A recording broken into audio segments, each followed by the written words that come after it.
Ang ating pong text ngayon sa umagang ito ay matatagpuan natin sa Romans 10 verses 14 to 17. At ang titulo ng ating pag-aaral sa umagang ito ay pinamagatan natin ang kahalagahan ng mga mangangaral ng magandang balita. Yan po yung ating titulo. Pero bago natin simulan ng ating mensahe sa umagang ito, bibigyan muna natin ng background kung bakit humantong si Paul, si Apostle Paul, dito sa verse 14 and 15 sa kanyang mga katanungan na ang revelation ng Diyos na hindi na kailangang bumaba pa ang Diyos upang ibigay ang kanyang pahayag sa mga Israelita. Dahil ibinigay na niya ito sa pamamagitan ni Moises. Kaya dito sa bagong tipan, mga kapatid, hindi na kailangan na kunin pa si Kristo sa langit upang bumaba o mula sa lupa upang ibangon sa mga patay. Dahil dumating na nga ang Panginoon. At hindi lang yun, mga kapatid, dahil ang lahat ng itunuturo ng kautusan ay tumutukoy sa ating Panginoong Jesucristo. Kaya, magbabasa natin sa Romans chapter 10 verses 8 to 9, ganito ang sinasabi. Sa halip, sinasabi ng kautusan, kasulatan, ang salita ng Diyos ay malapit sa iyo, nasa bibig at puso mo.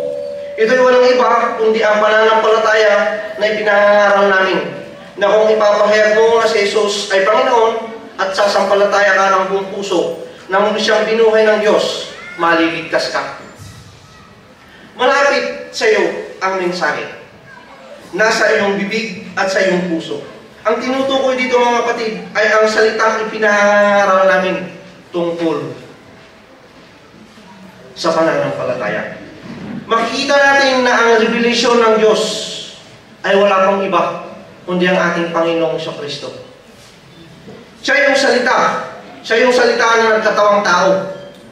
Kaya ang gustong ipakita ni Paul dito sa mga Israelita, kung tatanggapin lang nila ang lahat ng itinuturo ng kautusan, ay tumutukoy kay Kristo na ang tao ay magiging matuwid lamang sa harapan ng Diyos, ay sa pamamagitan ng pananampalataya sa ating Panginoong Hesus. Siya ay may tuturing ng Diyos na matuwid. Pero mga kapatid, ang naging problema dito ay mababasa natin sa verse 2. Sabi ng Biblia, sapagkat saksi ako na sila'y masigasig na maging kalugod-lugod sa Diyos sa paglilingkod, kaya nga lang ay hindi ayon sa katotohanan. Yan po yung problema. Hindi raw ayon sa katotohanan. Kaya dito sa Romans 10, dahil hindi nila alam at hindi nila tinatanggap na si Jesus ang hangganan ng kautusan upang may turing na matuwid ang mga sumasampalataya sa Kanya. Kaya lang, mga kapatid, ang mga Israelita ay gumawa sila ng sarili nilang paraan. Sa akala nila ay magiging matuwid sila sa harapan ng Diyos. Kaya dito sa Romans 10 verses 6 to 8, sabi ng Biblia, pero ganito naman ang sinasabi ng kasulatan tungkol sa pagiging matuwid sa pamamagitan ng pananampalataya.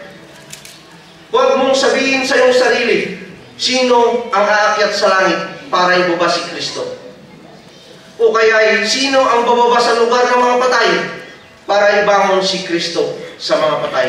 Sa halip, sinasabi ng kasulatan, ang salita ng Diyos ay malapit sa iyo, nasa bibig at puso mo.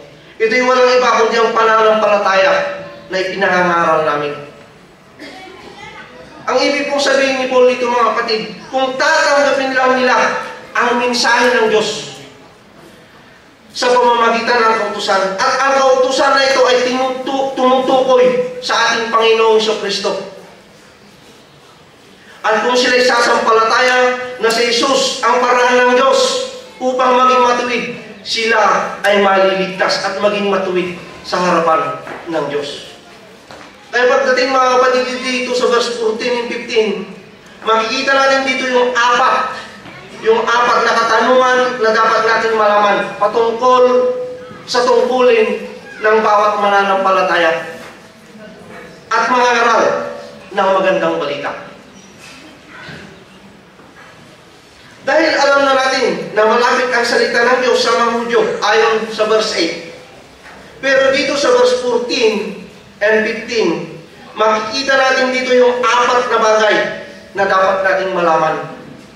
At ito yung papag-aralan natin ngayon sa umagang ito. Meron tayong apat na piece, yung 4 piece. Pero hindi ito yung 4 piece sa Pilipinas ha. Iba yun, yung 4 piece. Sa ating text, babasahin po sa Tagalog. Pero paano sila tatawag kung hindi naman sila sumasampalataya sa Kanya? At paano sila sasampalataya kung hindi pa sila nakakarinig ng tungkol sa Kanya? At paano sila makakarinig kung walang mga ngaral?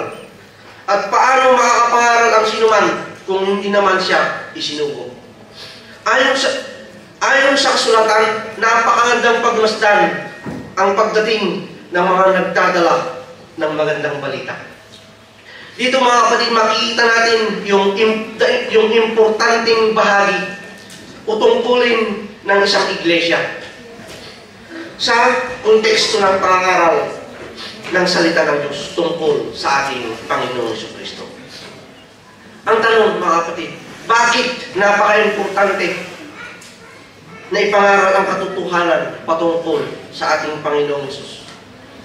Unang-una, tulad ng mga Hudyo sa verse 2, na imposible na ang isang taong religyoso ay pwede siyang maging masigasig sa isang bagay, pero hindi pala ito ang tamang pamamaraan ng paglilingkod sa Diyos. Kaya napaka-importante mga kapatid na merong preacher, mag-preach, magtuturo tulad mo. Tulad nga ng sinabi ng ating isang pastor kanina. Siguro alam ko, lahat na tayong Kristiyano dito, no? Amen po ba? Yeah, sinabi niya yan. Makikita natin umaya. Ang Christian Church, yan po yung to share the truth about Jesus. Kaya ito yung napakaganda. Ito talaga yung trabaho natin bilang mananampalataya. Iabot natin si Kristo sa ibang tao, sa mga hindi pa mananampalataya, sa loob at sa labas.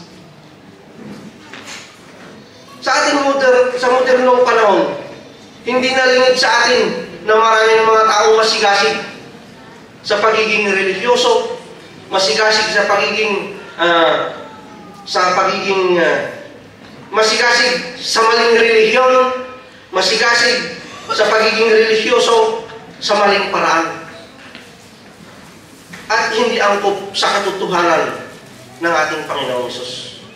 Kaya nagbigay po dito si Paul ng 4 na paano patungkol sa kahalagahan ng mga tagapangaral, mga aral ng salita ng Diyos. Ito po yung una.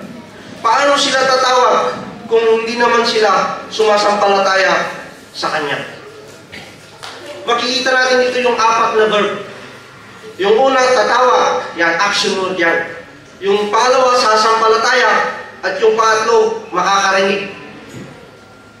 At yung pang-4, makakapangaral. Importante na makita natin dito ang mga tungkulin ng iglesia. Nakasama ka dyan. In sharing the true gospel. It involves action, to preach, to believe, to hear, and to call. Kaya dito, paano naman tatawag ang iba kung hindi pa nila narinig ang salita ng Diyos? Kung wala mangangaral.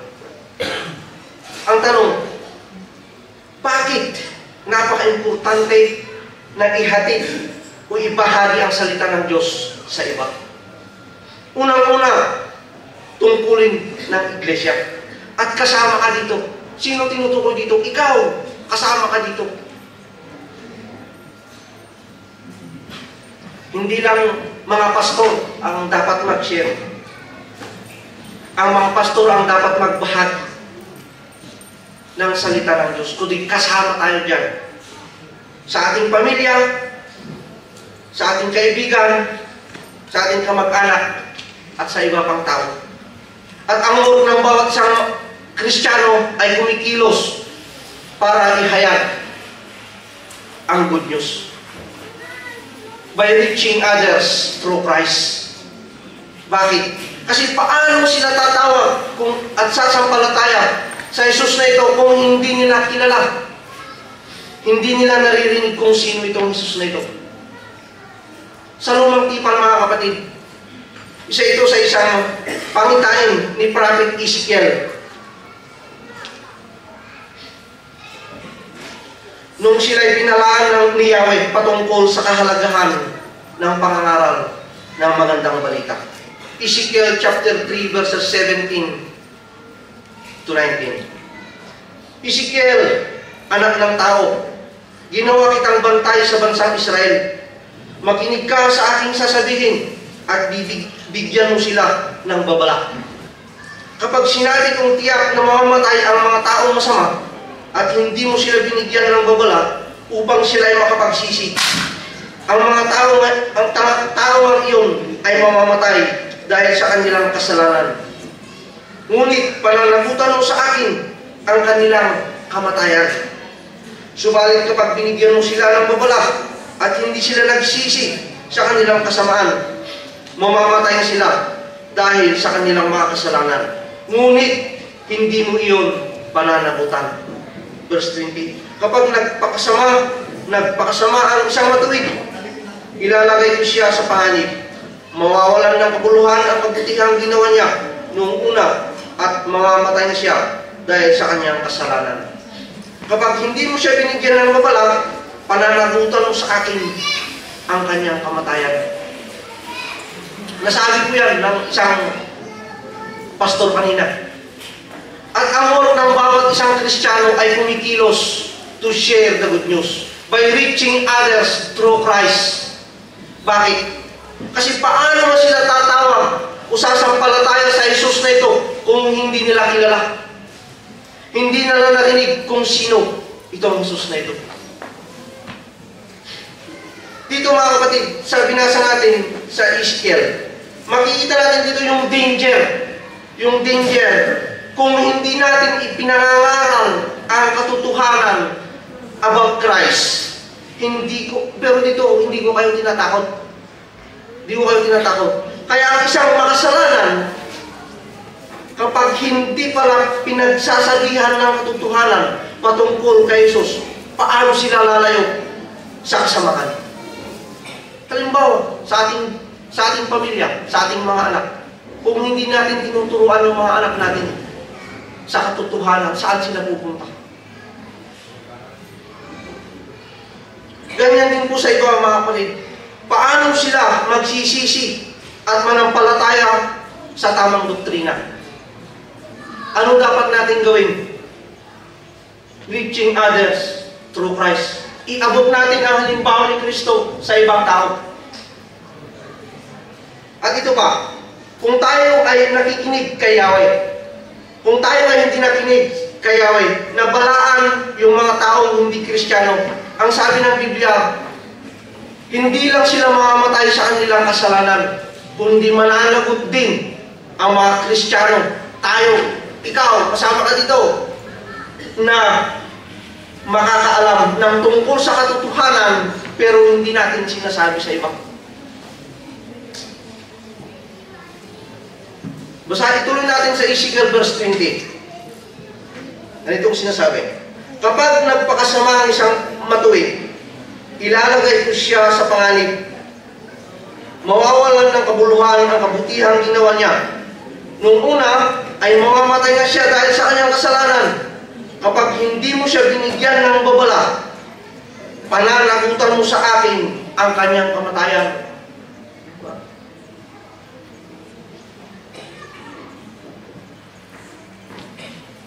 Dito mga kapatid, kahit pala ang matuwid na tao ay hindi tuturing ng Diyos ang kanilang magagandang gawain, yung good works nila, bilang isang kumbaga, bilyeto para maiwasan yung galit ng Diyos.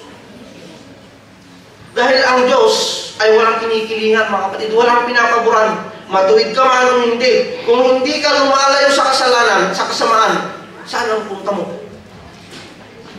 Kaya napaka-importante na makita natin dito mga kapatid, yung part natin bilang isang mananampalataya, bilang isang tinawag, yung mandate natin. Kailangan natin gawin na iabot ang katotohanan patungkol sa ating Panginoong Jesucristo. Kapag hindi natin ito ginawa, o hindi tayo ay mananagot, hindi natin ito ginawa, tayo ay mananagot sa kanilang dugo pagdating ng paghuhukom. Ito po yung napakabigat na makita natin dito. Kaya sabi ni Paul dito sa Romans 10, napaka-importante na may magsasalita. Sino? Itong sinasabi ni Paul, ikaw. Dahil paano sila sasampalataya kung walang mangangaral sa kanila? Kaya sabi dito sa Biblia, paano sila tatawag kung hindi sila sumasampalataya sa Kanya? Kaya pagdating sa teaching, mga kapatid, patungkol sa salita ng Diyos, yung hindi lang basta-basta sasabihin natin na trust God, maniwala ka lang sa Diyos, ligtas ka na. Tanggapin mo lang ang Diyos, ligtas ka na. Pero sinong Diyos? Ang tinutukoy natin. Kasi sa ating kapanahonan, marami ng Diyos-Diyosan sa mundo. Kaya tamang-tama si Paul, na kailangan may magsasalita sa kanila. Alam niya mga Hudyo na mayroong Yahweh. Alam nila na may Diyos. Pero ito ang problema. When it comes to the second person of the Trinity, hindi nila tinatanggap. Naniniwala sila kay Yahweh, pero hindi nila tinatanggap yung isinugo ng Diyos, na Diyos din nga, na walang iba, kundi ang ating Panginoong Jesucristo. Di ba marami ng ganyan? O kasama ka? Kaya kailangan natin mga kapatid na ihayag ang salita ng Diyos. Ngayon, dadako na tayo sa ating pangalawang paano. Paano sila sasampalataya kung hindi pa sila nakakarinig ng tungkol sa Kanya? Kaya dito mga, imposible pala na maligtas ang isang makasalanang tao kung hindi nila alam o narinig o walang nagturo patungkol sa magandang balita. Kaya imposible. Kaya tayo mga kapatid, binuksan ng Diyos ang ating mga puso't isipan na maintindihan ang magandang balita. Kung hindi natin ililinaw sa kanila ang katotohanan at bahagi dito yung ang Diyos ay nagkatawang tao, siya ay namatay sa cross, siya ay muling nabuhay, at pag-akyat sa langit, ito'y hindi magiging kumpleto. At kasama dito yung pagsisisi, pagtalikod sa kasalanan. Kaya sabi ni Paul, paano sila sasampalataya kung hindi pa sila nakakarinig ng katotohanan tungkol sa Kanya? Kaya in modern time, maraming mga katuruan na ganito. Si Jesus ay namatay sa cross. Naniwala ka. Pero wala doon yung pagsisisi. Ang Diyos ay nagkatawang tao. Tayong lahat ay makasalanan na nangangailangan ng tagapagligtas. At sinabi lang natin, sumampalataya ka kay Jesus because He died on the cross. At hindi natin ipaliwanag kung bakit siya namatay sa cross. Paano nga naman tatalikod ang isang tao sa kasamaan? kung hindi niya alam ang kanyang kalagayan bilang isang makasalanang tao. Kaya kailangan natin iabot, mga kapatid, ang magandang balita sa iba. At sinasabi din dito ni Paul, bagamat ang mga Hudyo ay masigasig sa paglilingkod sa Diyos, pero ang kanilang pamamaraan ay mali. Sa verse 2. Dahil sa kanilang kasigasigan sa pagsunod sa kautusan, ang akala nila matuwid na sila sa harapan ng Diyos. Pero ang problema kasi sa kanila, mga kapatid, na ibigay na ng mga mangangaral tungkol sa tamang pananampalataya. Pero hindi nila tinanggap yung katotohanan. Kaya sa ating modernong panahon, maraming katuruan na have faith in God. Ang alam nila, sila na ay mabuting tao dahil gumagawa sila ng mabuti. Ligtas ka na. Kung ganun ang katuruan, wala pong pinagkaiba sa mga Hudyo noon. Na ipinagmamalaki ang kanilang kabutihan, yun yung alam nilang pamantayan para maituring silang matuwid. Kaya paano sila sasampalataya kung hindi pa sila nakakarinig tungkol sa Kanya? Kaya napaka-importante, mga kapatid, na may magpapaliwanag yung tamang detalye na magiging matuwid lamang ang isang tao sa paningin ng Diyos kung sasampalataya ka sa ating Panginoong Jesucristo. Reaching others through Christ. May isang example sa Bible noong tinanong ni Jesus ang kanyang mga apostol.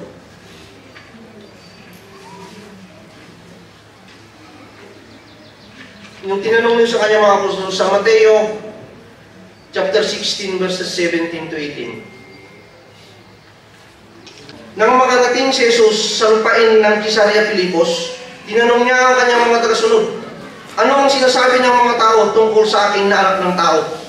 Sumagot sila, may mga nagsasabing kayo po si Juan na tagapagbautismo. May nagsasabi rin kayo si Elias, at ang iba naman ay nagsasabing kayo si Jeremias o isa sa mga propeta. Tinanong sila ni Jesus, pero sa inyo, sino ako? Sumagot si Simon Pedro, kayo po ang Kristo, ang anak ng Diyos na buhay. Sinabi ni Jesus sa kanya, pinagpala ka ng Diyos, Simon, na anak ni Jonas, sapagkat hindi tao ang nagpahayag sa iyo ng bagay na ito, kundi ang aking amang nasa langit. Kaya dito makita natin, mga kapatid, wala palang kasiguraduhan porket ikaw ay alagad. Kilala na nila, kilala mo na. Kilala na nila ng tunay si Jesus. Kaya yung sagot nila sa tanong na, ano ang sinasabi ng mga tao tungkol sa akin? Sumagot sila, maraming nagsasabing kayo po si Juan the Baptist, kayo po ay si Elias, o kayo si Jeremias, o isang propeta. Yan po yung sagot nila. Kaya nagtanong ulit ang ating Panginoong Jesus sa kanila, pero sa inyo, sino ako? Ang pagkakalam nila, mga kapatid, siya ang anak ng Diyos. Siya ang sugo ng Diyos. Pero dito, mga kapatid, makita natin na iisa lang yung nagpatotoo. Walang iba kundi si Simon Pedro. Pero yung pagkakalam ni Pedro dito kay Jesus ay hindi nagmumula sa kanya. Ang sabi ng Biblia, pinagpala ka ng Diyos, Simon, na anak ni Jonas, sapagkat hindi tao ang nagpapahayag sa iyo ng bagay na ito, kundi ang aking amang nasa langit. Kaya dito, mga kapatid, napakakalinaw pala sa mga tao na madilim ang pag-iisip o hindi pa mananampalataya patungkol kung sino si Jesus, ay ang mga taong binuksan ng Diyos ang kanilang mga puso't isipan. Kasama ka dito. Sino? Ikaw. Kung sa sarili lang natin kasi, mga kapatid, hindi lalabas yung totoong laman ng salita ng Diyos. Kaya hindi natin kayang ipaliwanag kung sino si Jesus in our own.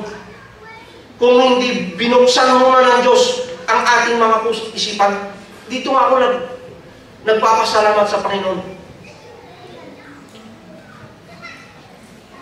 sabi ng ating Panginoon, pinagpala ka ng Diyos, Simon, na anak ni Jonas, sapagkat hindi tao ang nagpahayag sa iyo ng bagay na ito, kundi ang aking amang nasa langit. Kaya tayo mga kapatid, wala tayong may pagyabang. Lahat yan, kung hindi binuksan ng Diyos ang ating mga puso at isipan, hindi natin kayang ipaliwanag ng tama kung sino si Jesus na ating sinasampalatayahan. Paano sila sasampalataya kung hindi pa sila nakarinig tungkol sa Kanya? Okay, dadako na tayo sa ating pangatlong paano. Mahaba pa oras. Paano sila makakarinig kung walang mangangaral? Sa ating modernong panahon, yung usong ministry na ganito, hindi na ipinapangaral ang good news patungkol kay Jesus. Ang ginagawa lang ng iba, ipapanalangin na lang natin ang mga tao. Minsan, sa ating buhay, tulad nito, meron tayong opportunity, meron tayong pagkakataon na i-share ang magandang balita. Pero naunahan tayo ng takot, na ating kaduwagan. Hindi naman ako pastor eh. Hindi kasi kami tinuturuan ng mga pastor eh. Kaya hindi kami pwede. Posible. Diba? Ano ba dapat mga kapatid? Diba? Mas maganda kung sasabihin natin yung good news sa iba. Ang sabi ng Biblia, paano sila makakarinig kung walang mangangaral? Kaya why preach and teach is important.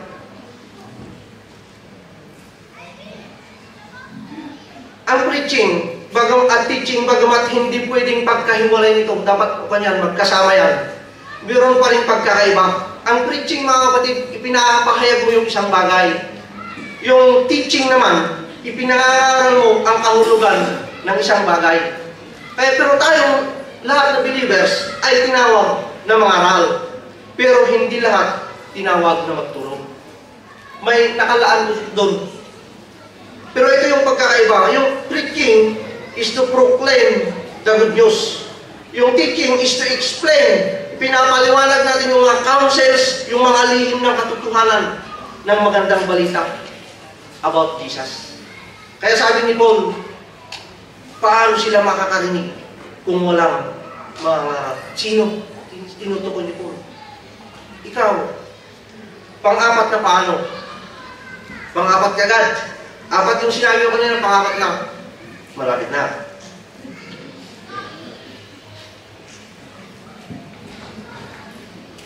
Romans 10, verse 15. Paano naman sila makakapangaral kung hindi naman siya isinugo? Paano naman siya makakapangaral kung hindi naman siya isinugo? Meron akong tanong. Paano o bakit ka nakakapangaral o nakakapagbahagi ng salita ng Diyos?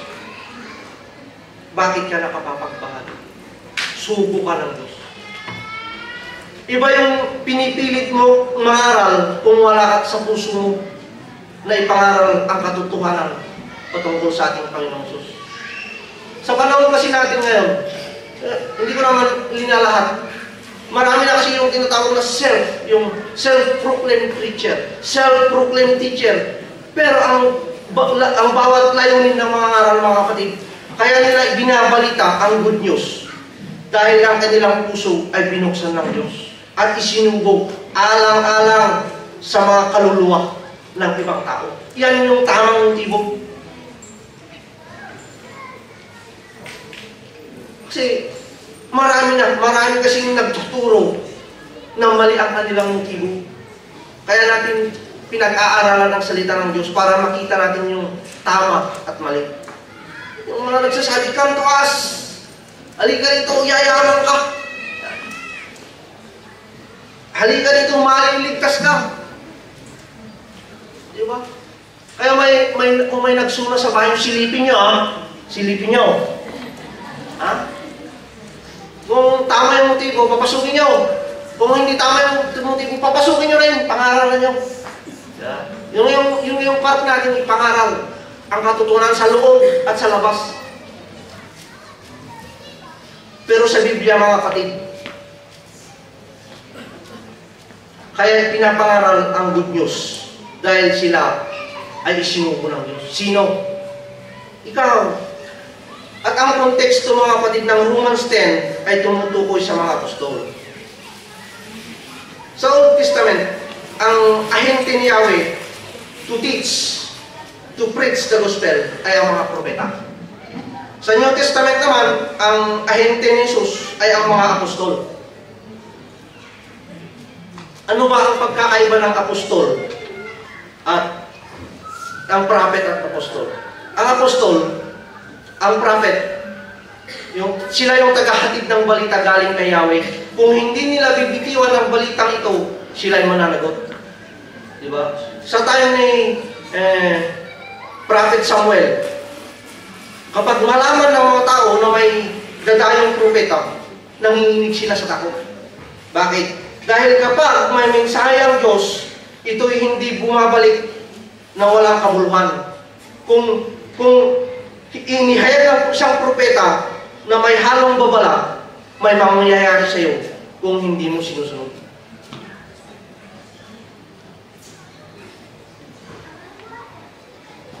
Dito, may isang pangyayari sa buhay ni Prophet Samuel nung binalaan niya si Eli patungkol sa kanyang mga anak dahil hindi sila nagbabago.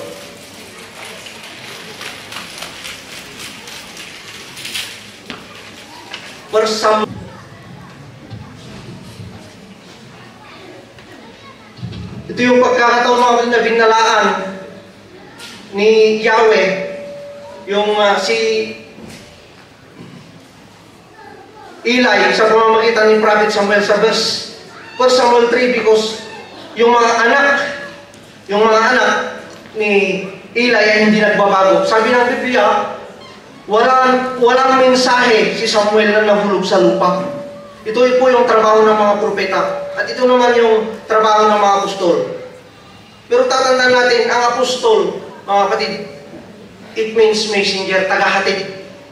Pwede nilang gampanan ang tungkulin ng isang propeta. Maging pastor, evangelist, to teach, to reach, to teach. Dahil ang trabaho nila to build to the church, to teach the church, and to guard the church. Kaya ang tungkulin ng isang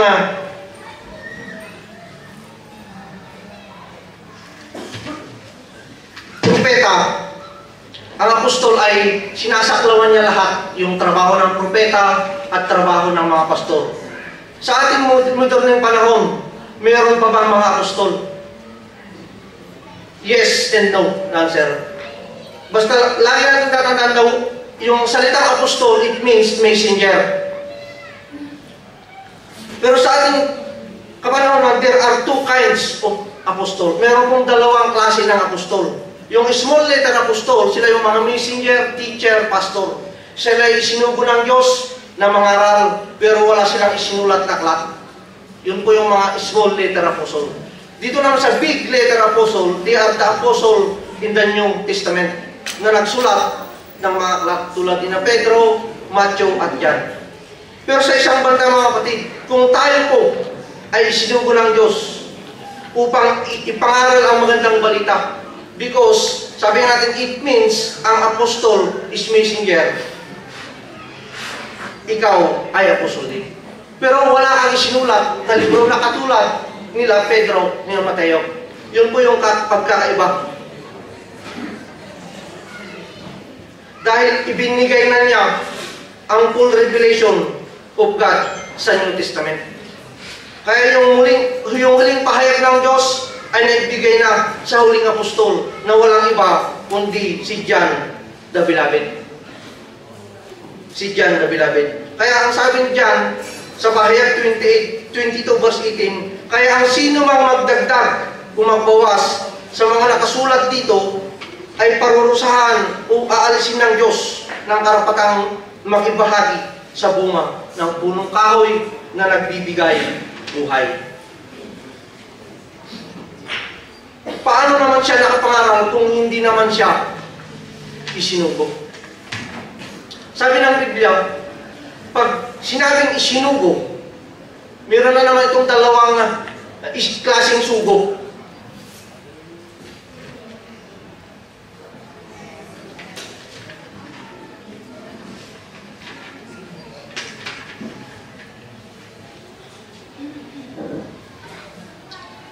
Sa 1 John 4, 1-3. Mga minamahal, huwag ninyong paniwalaan ang bawat nagsasabing na sa kanila ang Espiritu.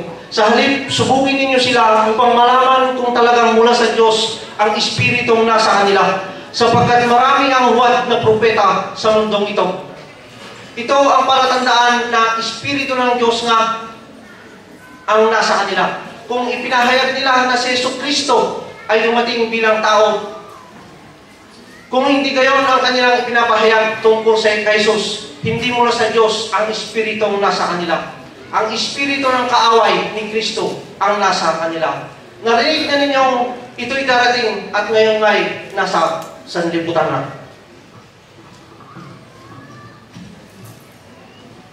Dito mga kapatid, makita natin na nagbabala si Juan, yung babalan Juan, na mag-ingat na hindi lahat ay sugo ng banal na Espiritu.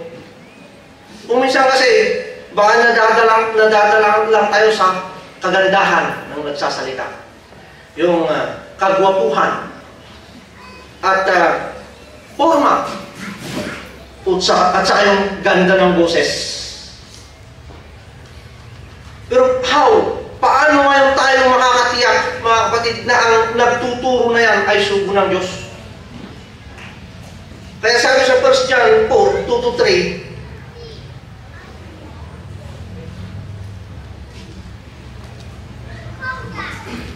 ito ang palatandaan na ang Espiritu ng Diyos na ang nasa kanila. Kung ipinapahayag nila na si Kristo ay dumating bilang isang tao. Sa panahon kasi ni John, mga kapatid, may mga katuruan na nagtuturo na si Jesus ay hindi nagkatawang tao. Kaya sabi ni John, sila mga anti-Kristo. Dila anti-Kristo. Sa ating kapanahunan, mga kapatid, marami pong ganyan na katuruan. Si Jesus ay tao lamang. Ang Islam, hindi sila naniniwala sa Diyos.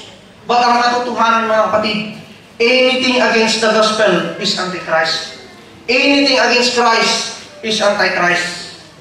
At bahagi dito yung nagkatawang tao. Siya'y namatay, siya'y muling nabuhay at umakyat sa langit.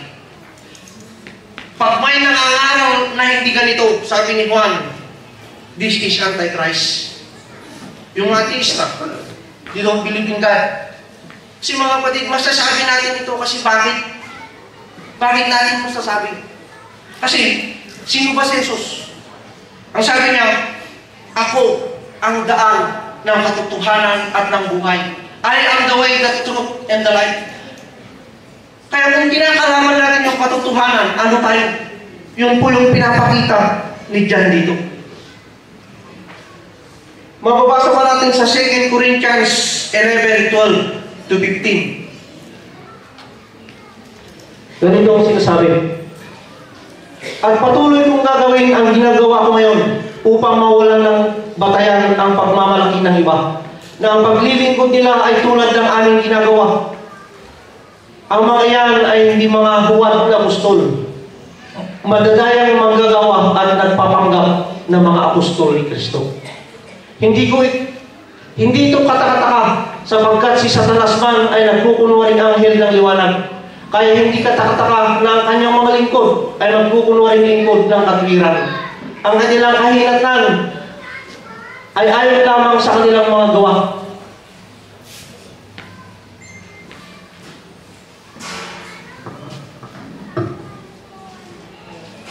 Kaya mga kapatid, ang mga ministro ng kadiliman, hindi sila nagdadamit na parang Dracula.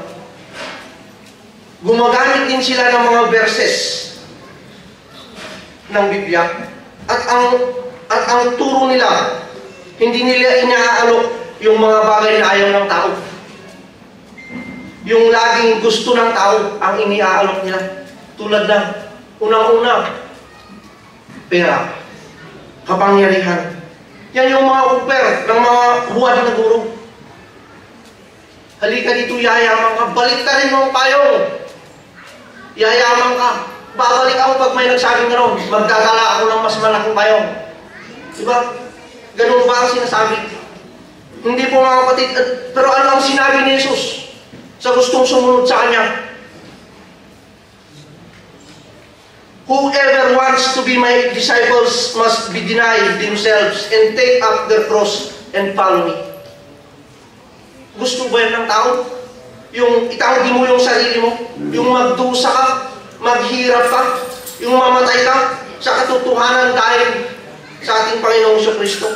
Sino ang may gusto niyan? Mga pastor, gusto nila yan. Yan yung mga bagay, mga kapatid, na ayaw ng tao. Yung mga apostol, paano sila namatay? Namatay sila dahil pinangaral nila yung katotohanan tungkol sa ating Panginoong Hesus. Sila yung lahat namatay. At sinabi pa ng Biblia dito sa Mateo 23, ito yung kahihinatnan ng mga ngaral na ipinapadala niya upang mangaral.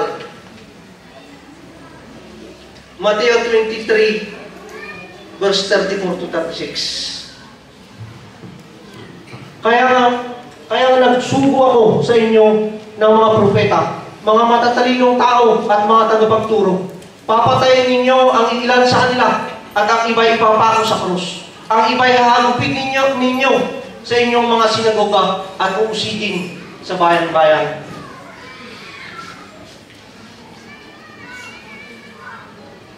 Pinapatay nila ang mga matuwid na tagapagturo. Sino ang pumapatay? Yung mga masigasig na naglilingkod sa Diyos sa maling paraan. Mga kapatid, isa na rin po kasi ito sa napakalakas na sandata ng kalaban na kailangan nating magpag-ingatan. Ganito yan. Sabi ng Diablo, maglingkod ka. Maglingkod kayo sa tamang Diyos sa maling paraan. Yan pong ginagawa ngayon ng Diablo. Bakit sila pinapatay? Kasi pinapreach nila yung katotohanan sa ng ating Panginoong Hesus.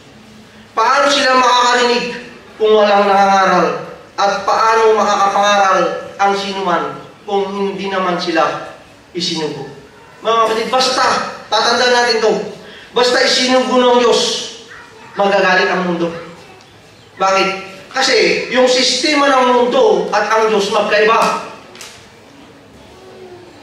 Sa 1 John 2:15 and 16, ganitong sinasabi, huwag ninyong ibigin ang mundo o ang makamundong bagay. Ang umiibig sa mga ito ay hindi umiibig sa Ama.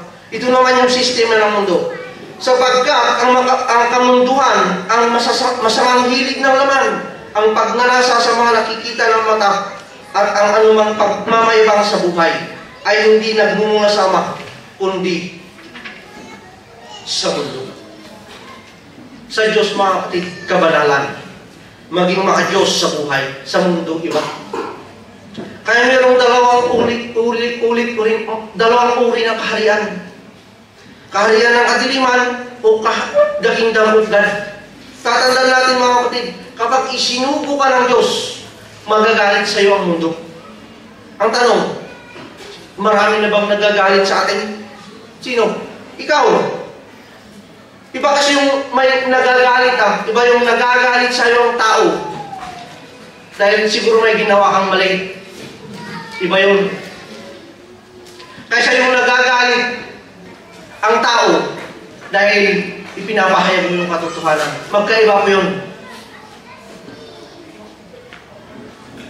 Kaya anong gusto natin?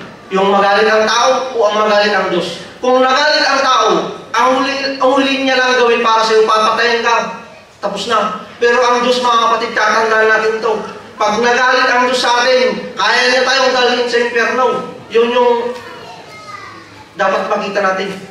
na napakahirap dun sa kadagat-dagatang apoy na wala nang hanggan. Okay, babalik na po tayo sa ating text sa Romans 10. Dito makikita natin na nag-quote si Paul ng isang pangyayari sa lumang tipan. Sa lumang tipan. Dito sa Romans 15, sabi, paano makakapangaral ang sinuman kung hindi siya isinugo? Tulad ng nasusulat, ukay gandang pagmasdan ang pagdating ng mga nagdadala ng magandang balita.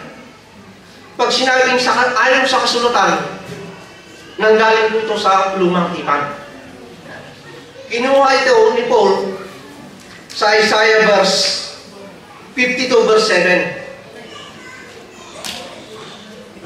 52 verse 7. Pero bibigyan mo natin ng background itong Isaiah 52. Ang background po mga kapatid ng Isaiah 52 ay yung dumating yung panahon na may nagdala ng balita na ililigtas na sila sa pagkaalipin ng mga Babylonian.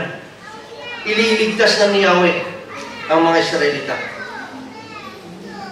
Dito makita natin kung bakit kinuha ni Paul ang Isaiah 52 at ikinabit sa mga mangangaral ng salita ng Diyos.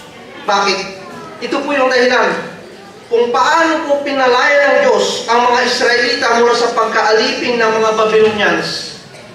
Ang mga taong nagdadala o nag-aabot ng good news ay nagpapalaya din sa mga inalipin ng kadiliman. Kaya, ito po ang dapat natin gawin. Reaching others through Christ.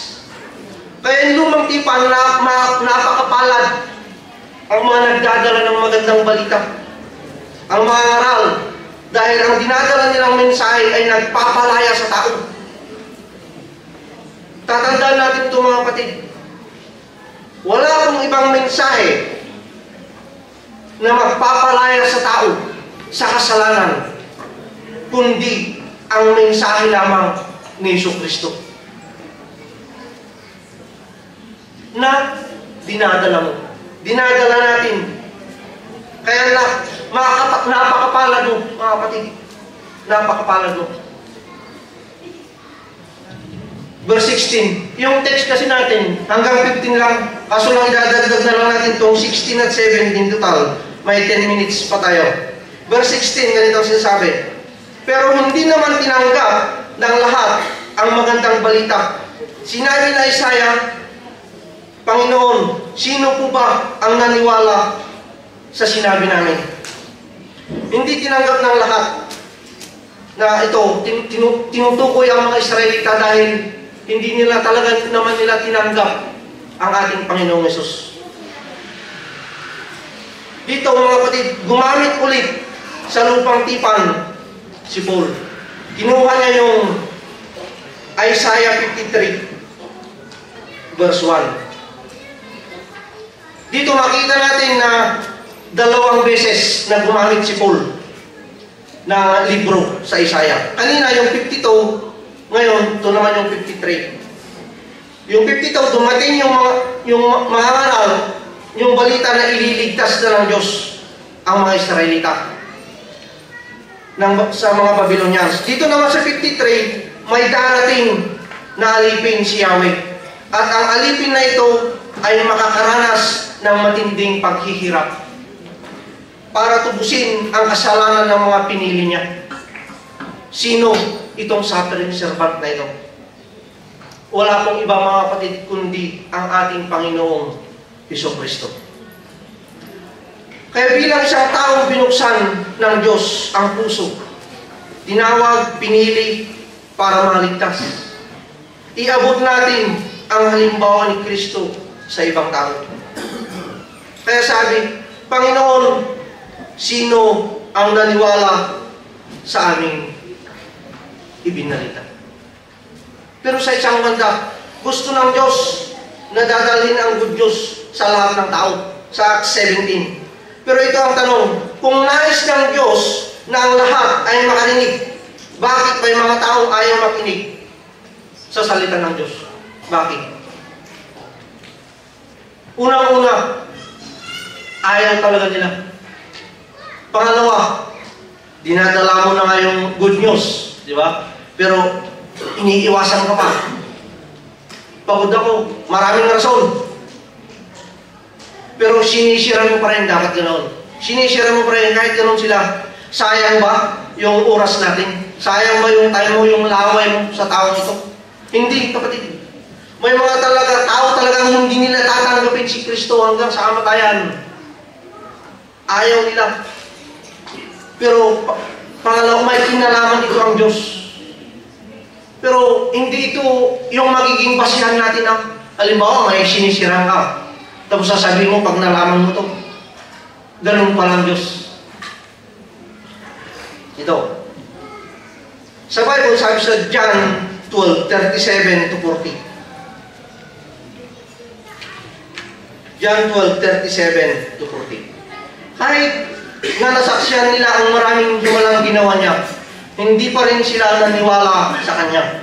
Nangyari ito upang matupad ang sinabi ni Propeta Isaias, Panginoon, sino ang naniwala sa aming ibinalita?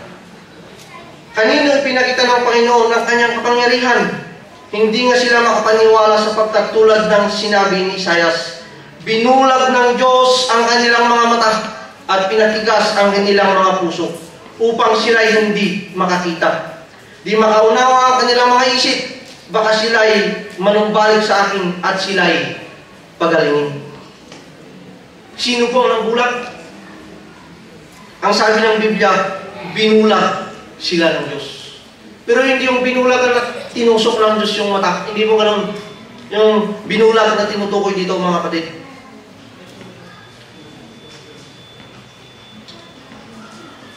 Ang Diyos may kapangyarihan na hipuin ang puso ng tao.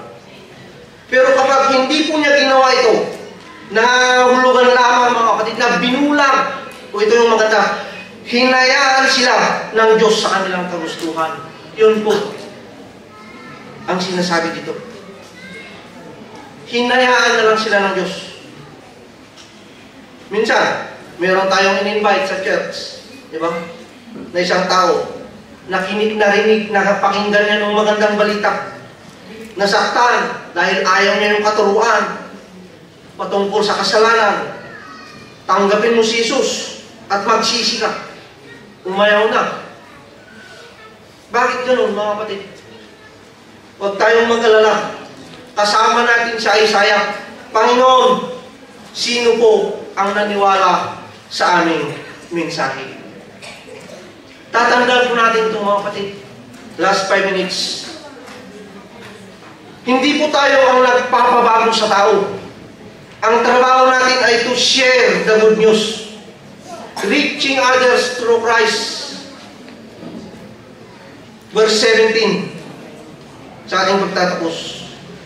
Sasampalataya lang ang tao kung naririnig niya ang mensahe tungkol kay Kristo. At maririnig lang niya ito kung may nangangaral sa Kanya. In English, consequently, faith comes from hearing the message. And the message is heard through the word about Christ. Sabi natin kanina, imposible na magkaroon ng pananampalataya ang isang tao kung hindi siya muna nakarinig ng mensahe ng ating Panginoong Jesucristo. At walang nangaral sa Kanya, walang nangaral sa kanila, at walang nangaral sa atin. Mga kapatid, ito po yung hamon. Hindi lang tayo tinawag ng Diyos para sa ating kaligtasan, yung sarili lang natin. Hindi niya binuksan ang ating mga puso at isipan para lang sa sarili mo, para sa iyo. Kaya bago po umakyat, Panginoon, ang ating Panginoong Hesus, ito po yung bilin niya para sa atin. At kasama ka dito. Ikaw, Mateo 28:19 to 20. Kaya puntahan ninyo ang lahat ng mga lahi at gawin silang mga tagasunod ko. Bautismuhan ninyo sila sa pangalan ng Ama, ng Anak, at ng Banal na Espiritu Santo. Turuan ninyo silang sumunod sa lahat ng iniutos ko sa inyo. At tandaan ninyo, lagi ninyo akong kasama hanggang sa katapusan ng mundo. At kasama tayo dito. Kasama ka dito, kapatid. Sino? Ikaw, sa ngalan ng Ama, ng Anak, at ng Banal na Espiritu Santo.